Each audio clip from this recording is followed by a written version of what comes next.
ఉండేవాళ్ళ దాన్ని ఎత్తుకుపోయింది ఒకేసారి. ఈయన కూడా కొట్టుకుపోయాడు కొంత దూరం, కానీ ఎప్పుడో చిన్నప్పుడు యుద్ధం నేర్చుకున్నట్టున్నాడు. సరే ఎట్లా ఒడ్డు చేరి అందరు పోయారు.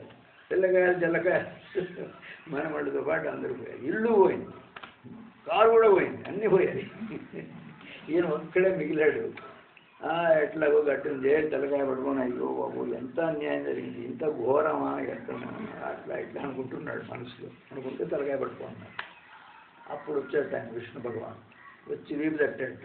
ఏమై ఏం తెల్లకాయ పట్టుకుంటున్నాడు, నేను మంచినీళ్ళు తీసుకురావాలని నేను అడిగితే, గ్లాస్ వాటర్ తీసుకురావాలని నేను అడిగితే, నువ్వు వచ్చి ఇక్కడ తెల్లకాయ పట్టుకుంటున్నావు ఏడు సంగతి చేస్తున్నాడు. అప్పుడు చూస్తే అర్థమైంది, ఒరే ఎంత టైం పట్టింది, ఇక్కడ నుంచి వచ్చాడు నీళ్ళ కోసం, ఇంత లోపల ఇంత కథ జరిగింది. ఎరగాయలు పుట్టడం, పెరగడం, పెళ్ళిళ్ళు, అదేనమాట. ఇప్పుడు మళ్ళీ ఇంక ప్రశ్న వేయలేదు, మాయాశక్తి అంటే ఏమిటని అర్థమైపోయింది. సంవిధాన సంగతి తెలుసుకున్నాడు అనుభవపూర్వకంగా అని అక్కడ చెప్పారు. ఇక్కడ రమణాశ్రమంలో ఒక ఫ్రెంచ్ వాడు వచ్చాడు. వచ్చి భగవాన్ దగ్గరికి కూర్చొని, భగవాన్ మాయ అంటారే ఏమిటది అయితే ఏం జవాబు చెప్పలేదండి. మరుసటిని అడిగాడు మళ్ళీ, మాయ అంటే ఏడు భగవాన్. ఆయన ఏం జవాబు చెప్పలేదు. 3 రోజులు అయిపోయింది. 4వ రోజు వాడు ఇంకా అడగలేదు, గమ్మన కూర్చున్నాడు, చెప్పడం లేదే. ఆ రోజు ఎవరో పెద్ద ఆయన వచ్చాడు, వైస్ ప్రెసిడెంట్ రాధాకృష్ణను లేకపోతే ఎవరో బిగ్ పర్సన్ ఆశ్రమానికి వచ్చాడు.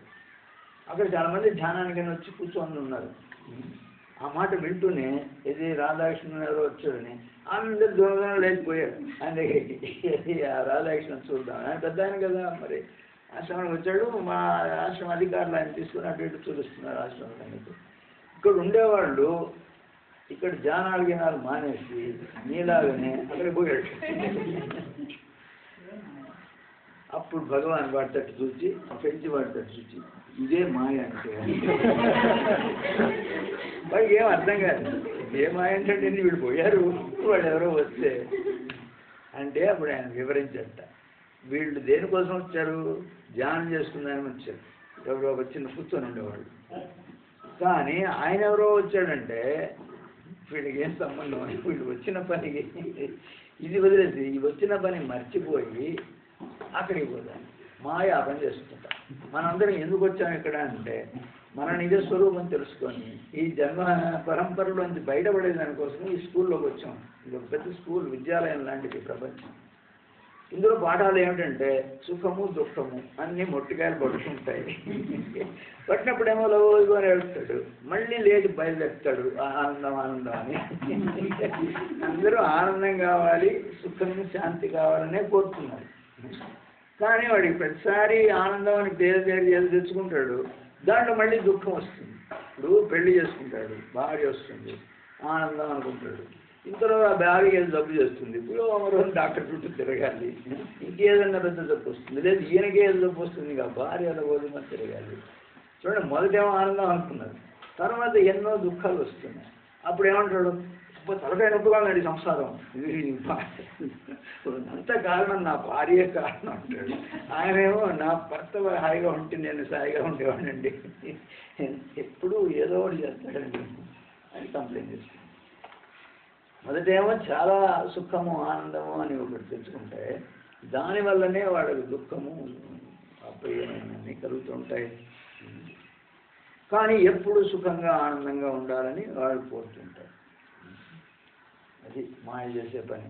వచ్చిన పని మర్చిపోయి లేనిపోని తగిలించుకొని ఆమెను ఆనందం సుఖంగా దొరకలేదు. ఇప్పుడు ఆత్మ పరమాత్మని ఎందుకు కోరుతున్నారు, భగవంతుడు కావాలి అని అంటే ఆయన యొక్క స్వరూపం ఆనందం, ఆయన అనంతమైన ఆనందం, అనంతమైన ప్రేమ, శాంతి ఆయన స్వభావం. కాబట్టి దాన్ని కోరుతున్నాను. అది ఎక్కడుందంటే నీ దగ్గరే ఉంది, నీ లోపల కూర్చొని ఉన్నాడు ఆయన. దాంట్లో నువ్వు లోపలికి పోతే చాలు నీకు కావాల్సినవి దొరుకుతాయి. అండ్ రోజు పాఠం కూడా చెప్తున్నాడు ఆయన. 6 మొదలు 8 గంటల దాకా నిద్రపోతారు అందరూ, గాఢ సుశక్తి వచ్చిందంటే. నిద్రలో ఎక్కడికి పోతాడో కానీ అక్కడ దగ్గరనే ఉంది ఆ పోయిన చోటు, ఎందుకంటే ఎక్కడికి పోవడం లేదు కదా, ఇక్కడికి ఉన్నాడు, ఇక్కడ పడుకున్నాడు, వెంటనే వెళ్ళిపోతున్నాడు. ఎంత త్వరగా వెళ్తారో మీకు అనుభవమే ఇప్పుడు ధ్యానానికి వచ్చినప్పుడు. ధ్యానం చేయండి అంటే ఒకరోజు చెప్పకుండా ఎక్కడికో పోతున్నాడు, పోయి గురువు పెట్టి ఓ అని అంటే ఎంత త్వరగా పోతారు అక్కడికి. అదేనండి, ఎక్కడికో పోతున్నారు కానీ అది చాలా సన్నిహితంగా ఉంది అంట. చెప్పకుండా కాసేపు మీరు ఓంకారం చేస్తున్నారు, కాసేపు శవాసనం వేయండి ఒక 5 నిమిషాలు అంటే ఈ ప్రపంచాన్ని, యోగిరామ తపోవనాన్ని, గురువులు అన్నీ అందరినీ వదిలేసి ఎక్కడికో గాఢంగా లోపలికి పోయి మళ్ళీ ఆయన బయటకు లాగడం ఎంత కష్టం చూడండి. నేను దమరుగా వాయిస్తుంటే లబలబల లేదు కదా, ఆయన టైం ఆయన తీసుకుంటాడు.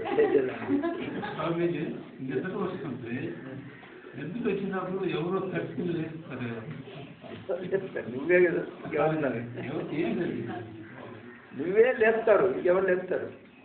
అదే ఆ ప్రకృతి అలాగా. ఇప్పుడు నిద్రపోవడం అనేది నీ చేతిలో లేదు, దాని అంతగా అది వస్తుంది. అది భగవంతుని సంక ప్రకారం ఇప్పుడు నా మాట వినడం లేదు కదా, నా దగ్గర రా, ఇప్పుడు శాంతి సుఖం ఎక్కడుందో చెప్తాను నేను తీసుకెళ్తున్నాడు. 6-8 గంటలు పాఠం చెప్పి ఆయన ఇంకా చాలు నువ్వు పోయి బాగా ఉండు నీ ఆయన అని పంపిస్తే మళ్ళీ ఆనందాన్ని ఎక్కడో పరిగిస్తాడు, ఇక్కడికి అక్కడికి పరిగిస్తాడు. ఇప్పుడే అనుభవించి వచ్చాడు కదా, తెలుసుకోవాలి కదా పాఠం. ఇప్పుడే నేను కోరి ఆనందం సుఖం ఇప్పుడు ఇక్కడే ఉంది, నేనేమో వెనకాల ఇది కావాలి అది కావాలి ఇది ఆనందం అది ఆనందం పరిగిస్తున్నాను, ఎంత తెలివి తక్కువ అని తెలుసుకోవచ్చు కదా. తెలుసుకోవచ్చు, విచారణ చేయండి. ఇప్పుడు మనం చేసేది విచారణ. ఇలాంటి విచారణ ఉండదు, లేస్తూనే మళ్ళీ పరుగు ఆనందం కావాలి ఆనందం కావాలి, శాంతి కావాలి శాంతి కావాలి. కాబట్టి అదేంటి సంగతి. ఈ ప్రపంచం ఎక్కడున్నదంటే నీలోనే ఉన్నది అని చూస్తున్నారు. నీలో అంటే ఏమిటో అర్థం చేసుకోవాలి. నువ్వు మామూలుగా నీలో అంటూనే నీ శరీరమే చూస్తావు. నువ్వు శరీరం కాదు కదా, నా శరీరం అని నువ్వే అంటున్నావు కదా. నువ్వు వేరే శరీరం వేరే, అంతవరకు వస్తే నువ్వు కొంచెం ముందుకు వచ్చినట్టే వ్యవహారం. ఇప్పుడు నువ్వు శరీరం లేదు, ఎక్కడో ఉన్నావు, నీకు రూపము లేనట్టుంది, నీలో ఉందట ఇదంతా. ఈ ప్రపంచం అంతా కూడా నీ లోపల నుంచే బయటకు వచ్చి కనిపిస్తుందట. ఆయన అడిగాట వీరబ్రహ్మేంద్ర స్వామి, రే సిద్ధ ఎన్ని లోకాలు అన్నాడు. ఎవరి లోకం వాళ్ళదే ప్రభు అన్నట్టు. ఆయన ఎవరి లోకం వాళ్ళదే ఎట్టవుతుంది? ఇప్పుడు ఇక్కడికి వచ్చారు మీరు, యోగిరామ తపోవనంలో 7 రోజులు ఉన్నారు. మీరు ఊరికి పోతారు తర్వాత, ఇది అయిపోయిన తర్వాత. వాడు అడుగుతారు, ఎక్కడ కనపడడం లేదు, నువ్వు 1 రోజు ఎక్కడికి పోయావు శ్రీనాథ్ అని అడుగుతారు వాళ్ళు. అడిగితే ఈయన చెప్తాడు, నేను యోగిరామ తపం పోయాను. తప్పకుండా ఏం చేసావు అక్కడ? ఏం చేసామంటే మేము తపస్సులు చేసాము అక్కడ, చాలా ఘనంగా మేము అది చేసాం అంటారు. ఇంకా 7 సంగతులు అంటే ఆయన తెలిసింది ఏంటి, ఆయన ఎక్కడెక్కడో పడుకుంటాడు ఆ రూమ్లో, అక్కడేదో ఉంటుంది గొడవ, అది మాత్రమే తెలుసు. ఇక్కడ ఏం జరుగుతుందో ఆయనకేం తెలియదు, ఆ వంటింట్లో ఏం జరుగుతుందో తెలియదు. ధ్యాన మందిరంలో కూడా ఆయన కూర్చున్నప్పుడు చూసినదే తెలుస్తుంది, కానీ ఆయన మళ్ళీ అప్పుడప్పుడు వెళ్ళిపోతుంటాడు ఎక్కడికన్నా, వెళ్ళి కాసేపు మళ్ళీ ఇతర లోకాలకు పోయేసి వస్తుంటాడు. మరి అప్పుడు అక్కడ ఏం జరిగిందో అది తెలియదు. అలాగే ఆయన ఫ్రెండ్ ఇంకొక ఆయన వచ్చాడు ఇక్కడికి, ఆయన ఇంకెక్కడో ఉన్నాడు. ఆయన అడుగుతారు, ఏమయ్యాడు వాడిని, నేను కూడా యోగిరామ తపం 7 సంగతులు అంటే ఆయన కదా వేరేగా ఉంటుంది, ఎందుకంటే ఆయన వ్యవహారాలు వేరే. ఈ స్నేహితులే ఎందుకు వచ్చారు, ఇక్కడే ఎందుకు పుట్టావు అని మళ్ళీ ప్రశ్న లోతుగా అడిగితే అప్పుడు ఈ వ్యవహారం యోగుల దగ్గరికి పోతేనే చెప్తారు వాళ్ళు. వాళ్ళు అంటున్నారు, నీ లోపల నుండి చిత్తవాసన వల్ల ఇక్కడికి వచ్చావయ్యా, నీకు ఎలాంటి చిత్తవాసనలు ఉంటే అలాంటి స్నేహితులు, అలాంటి బంధువులు, అలాంటి వాతావరణంలో పుట్టాం అని చెప్తున్నారు. కాబట్టి ఎక్కడుంది నీ ప్రపంచం? నీ ప్రపంచం నీ చిత్తవాసనలో ఉంది. దాన్నే మనసు చేసే ఒక పని అది. కాబట్టి మనసులో ఉంది అంతా అని అంటున్నారు. బయటకు వస్తుంది అదే ఇందాక సాలిపురుగు బయట పెట్టినట్టుగా, లేదు మనసులో కలలు వచ్చినట్టుగా.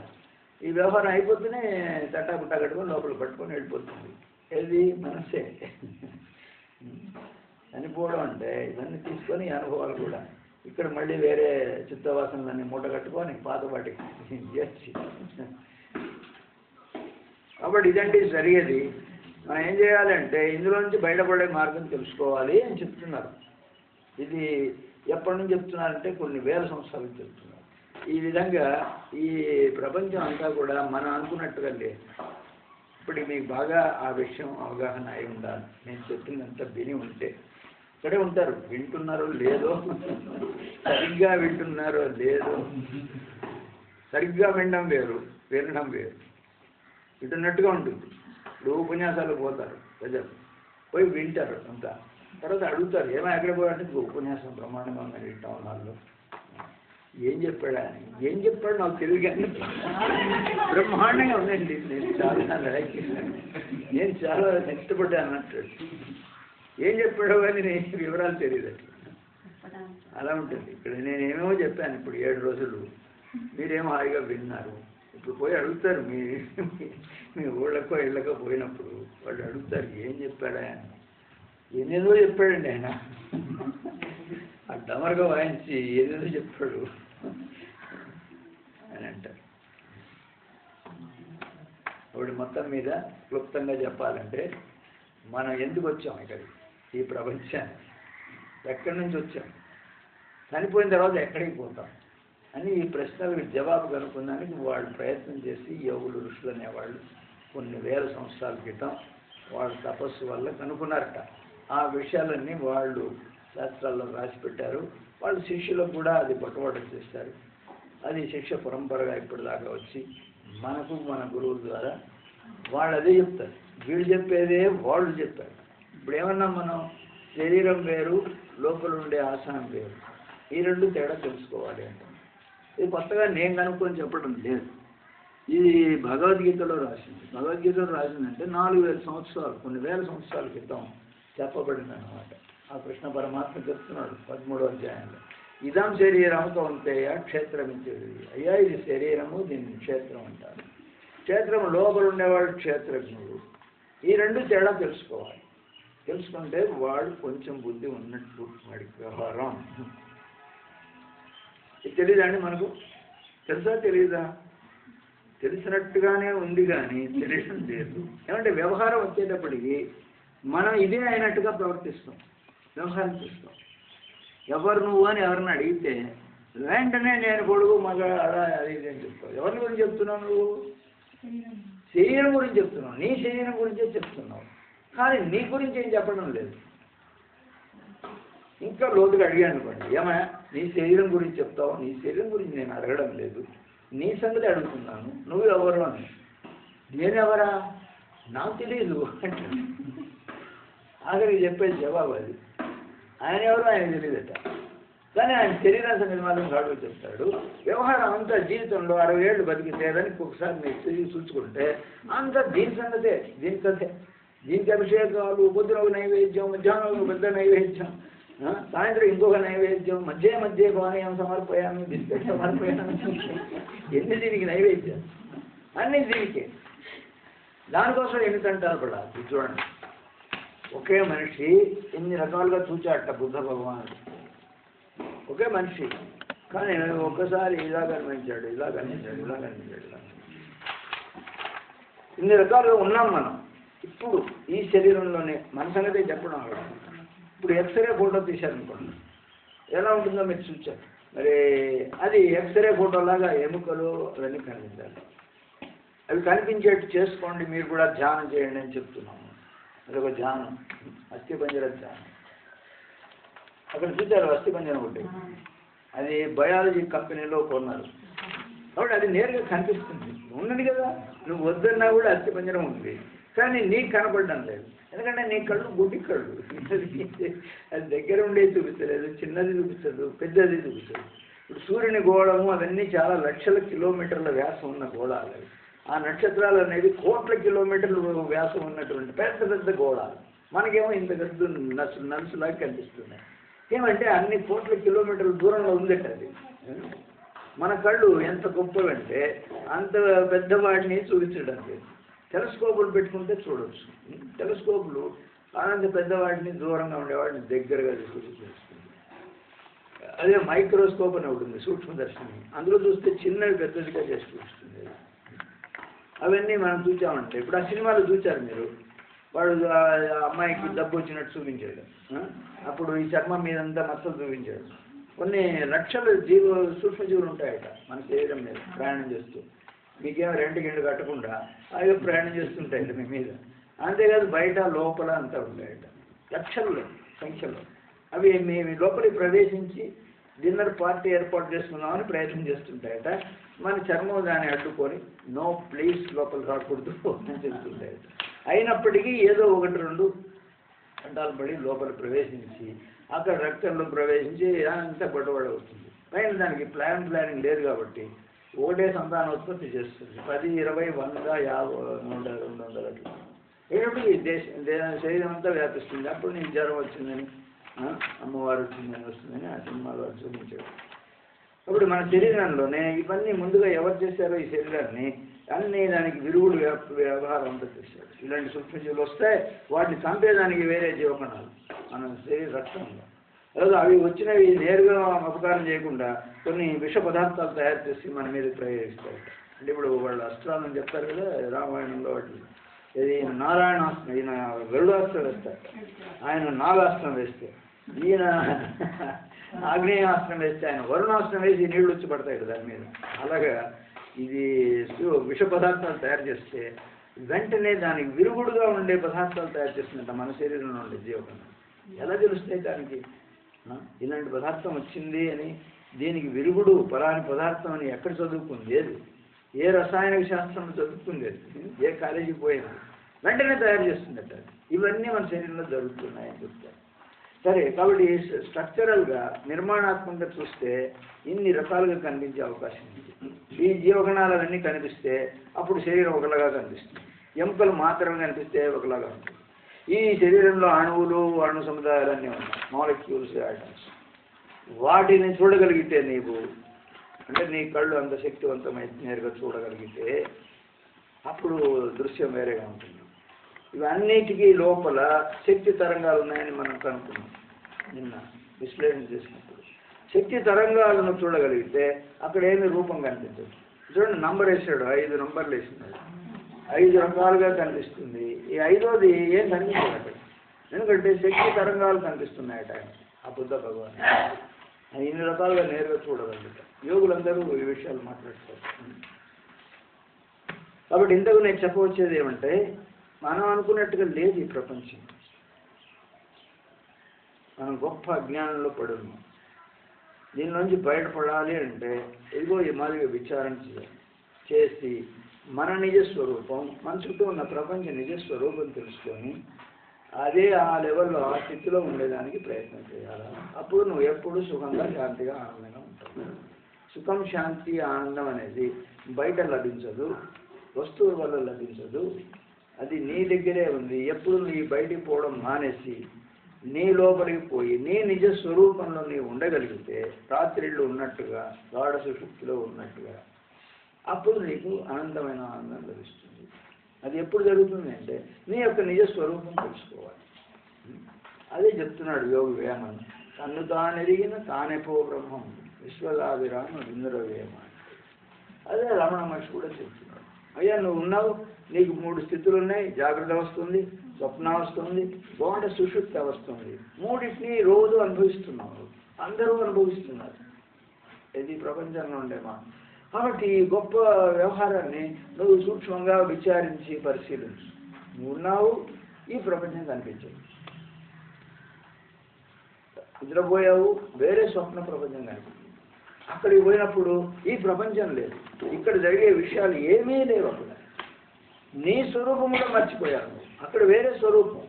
ఇక్కడ నువ్వు చాలా ధనికుడివి, ముక్కు దాకా తిన్నావు, గడ్డ పెరుగు అవి ఇవి, హాయిగా నిద్రపోతున్నావు. ఇప్పుడు కళ వచ్చింది, కళలో ఒక బిచ్చగాడు అయిపోయావు. నువ్వు అడుగు ఊరంతా అడుగుతున్నావు, ఎవరు నీ మొహాన్ని అంత ఒక పిడికెడు భోజనం పెట్టలేదు. రవో ఏడి కర్మ, ఆకలి అని నింటూ లేచావు నిద్రపోయి బాధపడుతూ.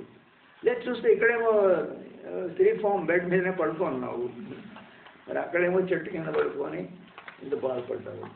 చూడండి, ఆ ప్రపంచానికి పోతే ఈ ప్రపంచం తెలియడం లేదు. ఈ ప్రపంచంలో ఉన్నప్పుడు ఆ కలర్ ప్రపంచం వ్యవహారం మనకేం తెలియడం లేదు. అది లేవు, పూర్తిగా లేవు.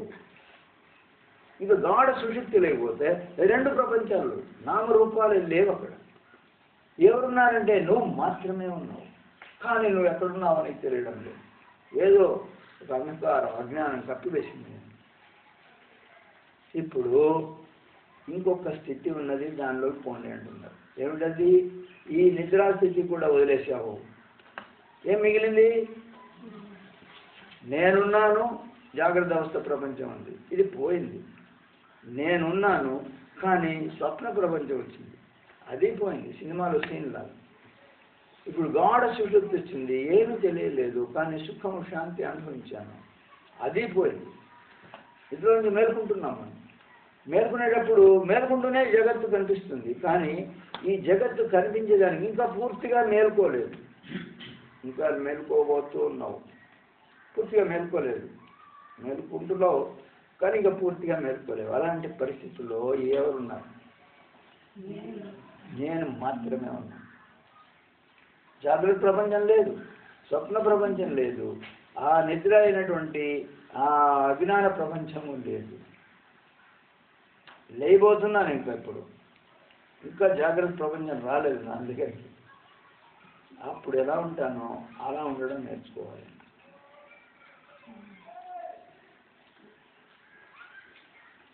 సంధ్యా సమయం అంటే రాత్రి పగలు జాయింట్ అవుతుంది. పగలు పోయి రాత్రి వస్తుంది. అలాగే పొద్దున మేల్కొనడం. ఇంకా పగలు రాలేదు, రాత్రి పూర్తిగా పోతూ ఉంది, ఇంకా పూర్తిగా పోలేదు. అలాంటప్పుడు దానికే ఆ సంధ్యాకాలం పొద్దున నిద్ర లేచినప్పుడు కాలం మంచిది, ధ్యానానికి అంటారు. అప్పుడు మీ నిజస్థితిలో ఉంటారు. మీ నిజస్థితి ఏమిటి అంటే ఇందాకంతా మనం చర్చించాలి. ఎరుక ఉనికి. నీవు ఉన్నావని నీకు తెలుసు, అంటే నీ స్వరూపం అది. దాన్నే సంస్కృతంలో సత్తు చిత్తు అంటారు. ఇంగ్లీష్లో existence and awareness are consciousness అంటారు. కాన్షియస్నెస్ అంటారు, అవేర్నెస్ అంటారు. దేని గురించి మాట్లాడుతున్నాడు? మన తెలుగులో ఎరుక అని అంటామని దాని గురించి. తెలివి అని అంటాం. తెలివిగా ఉండాలన్నమాట. మీరు ఎరుకగా ఉండాలి, ఉనికి ఎరుకగా ఉండాలి. అలా ఉంటే మీరు హాయిగా ఆనందంగా ఉంటారు. కాబట్టి దాన్ని సత్తు చిత్తు ఆనందం అన్నారు, సచ్చిదానందం అన్నారు. సచ్చిదానందం అనేది పేరు కాదు, సచ్చిదానందం అనేది ఒక స్థితి. ఆ స్థితిలో ఉంటే నువ్వు హాయిగా ఉంటావు. సచ్చిదానందం అంటే ఉనికి ఎరుక ఆనందం. అక్కడ రూపం లేదు,